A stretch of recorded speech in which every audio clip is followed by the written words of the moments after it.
Hai, Assalamualaikum warahmatullahi wabarakatuh. Selamat datang kembali di channel YouTube aku. Hari ini aku mau share ke teman-teman semuanya dan kita ngomongin tentang inflasi ya teman-teman. Tapi tenang aja, kita ngomongin itu yang ringan-ringan aja, nggak terlalu berat pembahasan kita kali ini.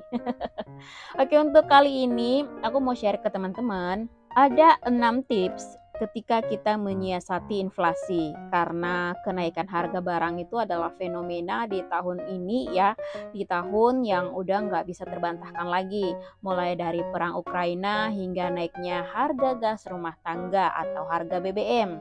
Nah, aku pernah ingat nih orang tua tuh ngomong ya, suka heran gitu kok setiap bulannya harga bahan pokok itu naik, terus harga gas juga naik.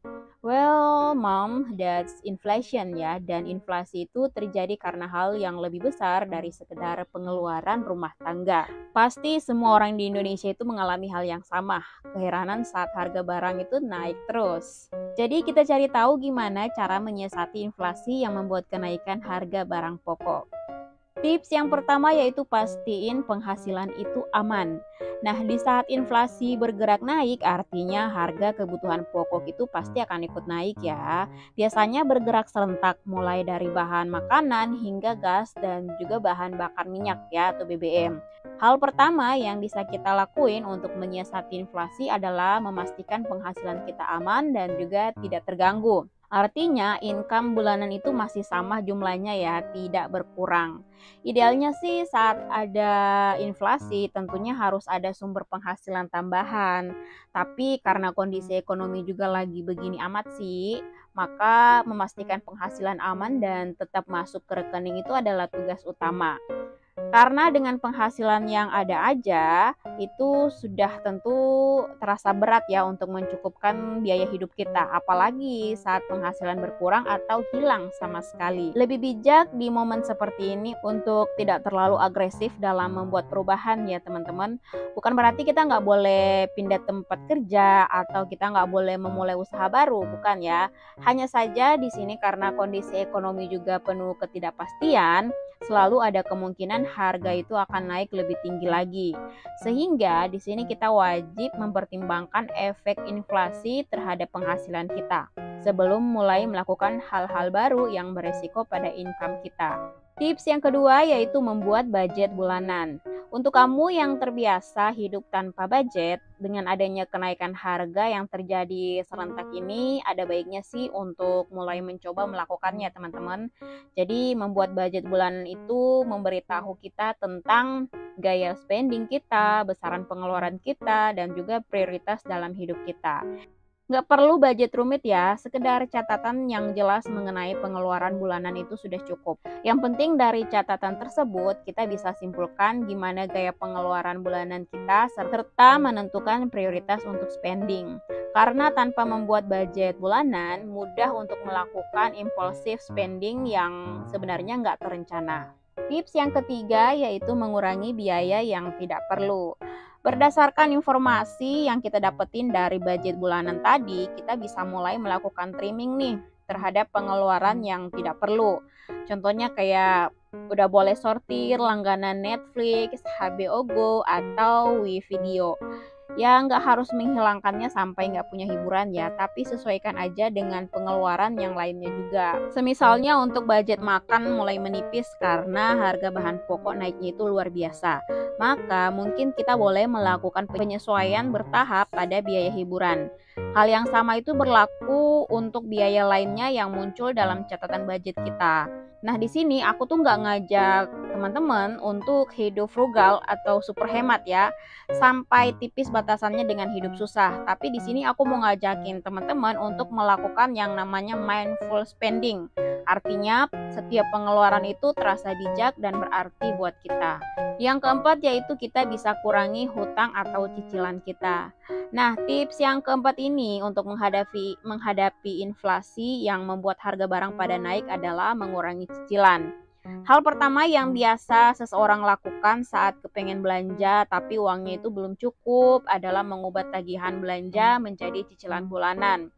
Di momen seperti ini atau di saat inflasi lagi naik begini, mempertimbangkan untuk mengurangi cicilan itu adalah langkah yang bijak. Karena cicilan mayoritas adalah untuk kesenangan atau untuk upgrade barang yang masih bisa kita tunda sementara waktu, terutama seperti cicilan pay later, gadget, atau mungkin traveling. Sehingga nggak ada salahnya ditunggu dulu sampai kondisi itu lebih kondusif. Agar nantinya cicilan bulanan kita juga nggak membebani kita ataupun membuat kita harus compromise terhadap biaya hidup lainnya. Tips yang kelima yaitu pastikan dana darurat kita aman. Di momen saat harga barang pada naik, itu sudah sewajarnya kalau kita memastikan bahwa dana darurat itu aman dan juga berbentuk cash yang bisa diakses kapan aja. Banyak argumen bahwa di saat inflasi lagi tinggi, menyimpan cash dalam jumlah yang besar itu sebenarnya adalah tindakan yang merugikan. Karena nilai uang tersebut itu akan cepat tergerus dengan inflasi. Tapi di sisi lain, nggak memiliki uang tunai yang memadai di saat inflasi sedang naik-naiknya itu juga merupakan hal yang kurang tepat ya. Idealnya di sini adalah kita sisihkan sejumlah uang sesuai dengan budget bulanan kita serta cadangan dana darurat kita. Oke, tips yang terakhir yaitu cari penghasilan tambahan. Nah, di poin yang pertama kita sudah ngomongin tentang memastikan penghasilan kita aman ya. Jadi untuk selanjutnya tips menyiasati inflasi yang terakhir adalah mulai mencari penghasilan tambahan. Nah, di sini aku share tips ini sebagai pilihan terakhir karena mencari penghasilan tambahan itu nggak semudah cap cip cup kembang kuncup. Ya, tentunya ada banyak persoalan yang harus dijawab sebelum kita bisa menemukan income tambahan yang memadai sekaligus nggak menyita terlalu banyak waktu dan juga pikiran kita. Karena di saat inflasi naik, sebetulnya perusahaan adalah institusi yang terkena dampaknya terlebih dahulu. Contohnya nih ya, tarif listrik rumah tangga di bawah 3.500 watt itu masih sama. Sementara tarif untuk di atas 3.500 watt akan naik sekitar 17%.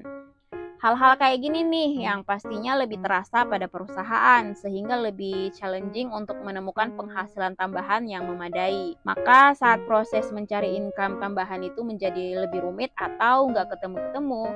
Oh ya, tambahan nih buat teman-teman ya.